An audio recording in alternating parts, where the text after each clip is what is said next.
How can we ensure equitable access to advanced coursework, programs, and extracurricular activities?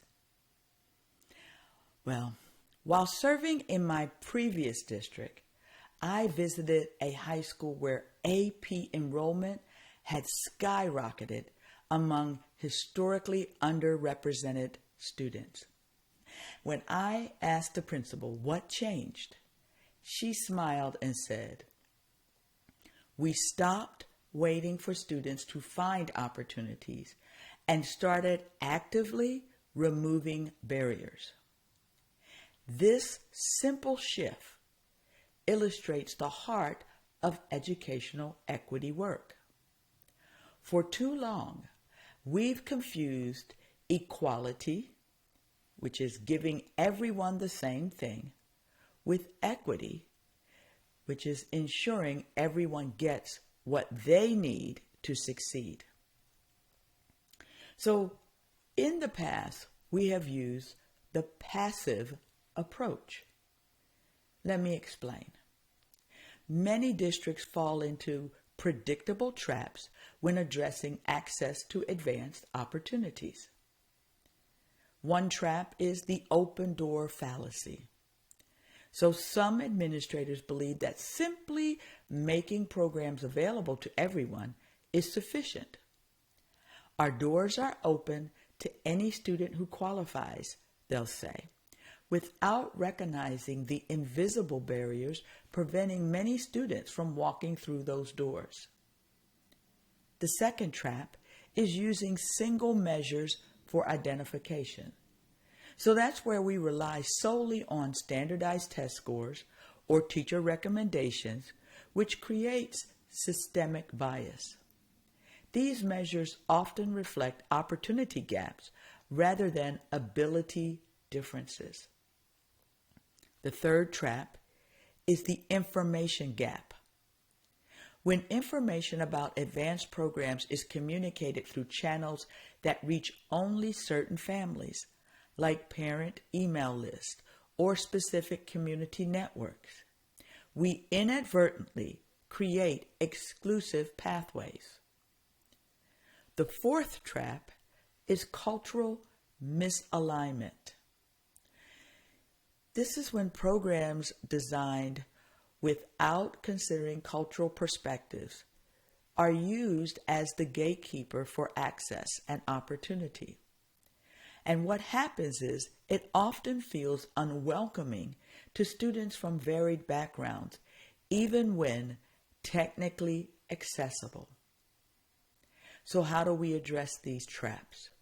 Well, let's talk about 4 mindset shifts. As educational leader Pedro Noriega reminds us, equity is about giving students what they need when they need it. This requires a fundamental mindset shift. First, from passive availability to active recruitment. So rather than waiting for students to self-select, proactively identify potential in all students using multiple measures and personal outreach. Next, shift from deficit to asset thinking. So instead of focusing on what students lack, recognize the unique strengths and perspectives learners bring to advanced settings. Followed by moving from fixed to growth perspectives.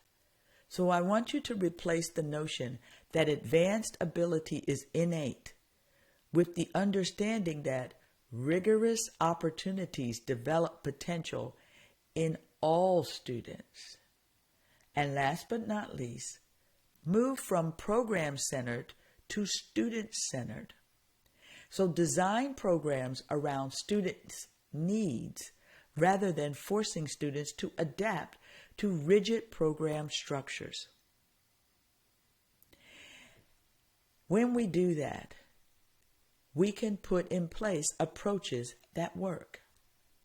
See, by implementing equitable access, it requires systematic change. So the first change that I want you to do is audit current participation data. So you are going to examine who is and who isn't participating in advanced opportunities across demographic categories. Look for patterns and disparities. Number 2, implement universal screening. So screen all students for advanced program eligibility using multiple measures, including locally normed assessments that identify students performing above their contextual peers. Third, revise identification processes. So create talent spotting protocols that help teachers recognize potential in students who may not fit traditional gifted profiles.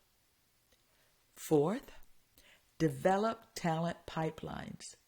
So implement bridge programs and academic acceleration opportunities in earlier grades to prepare students for advanced coursework. Number 5, address logistical barriers. Maybe you need to provide transportation, materials, technology access, and schedule accommodations that make participation practically possible. Number 6, create culturally responsive environments. We want to ensure curriculum, teaching approaches, and program structures reflect and value diverse cultural perspectives and learning styles. We want students to see themselves so that they feel like they are supported and belong, which leads to success, which is number 7. So support belonging and success. Implement cohort models, mentoring, and additional academic support to ensure students thrive once enrolled. Now, we're not talking about lowering any standards or giving anyone any special treatment. We're talking about identifying students who have the potential to be able to take these classes and be successful. So with that, I want you to take these 3 steps to start now. Step number 1, conduct a barrier analysis. So I want you to gather a diverse team of stakeholders to identify specific barriers preventing equitable access in your context. Include student and family voices in this process. Step number 2, set bold, measurable goals. Commit to specific targets for increasing representation in advanced opportunities. What would proportional representation look like in your district? And step number 3, implement one systemic change. So choose one high leverage policy to revise immediately. Universal screening or automatic enrollment based on performance are excellent starting points. As educator Lisa Del Pitt powerfully states, if we do not recognize the brilliance before us, we cannot help but carry on the stereotypic societal views that these students are somehow damaged goods and that they cannot be expected to succeed. So let me ask you, what brilliance might we be missing in our schools? And what might happen if we built systems designed to recognize and nurture potential in every student? Well, the future of our schools and our society depends on our answer.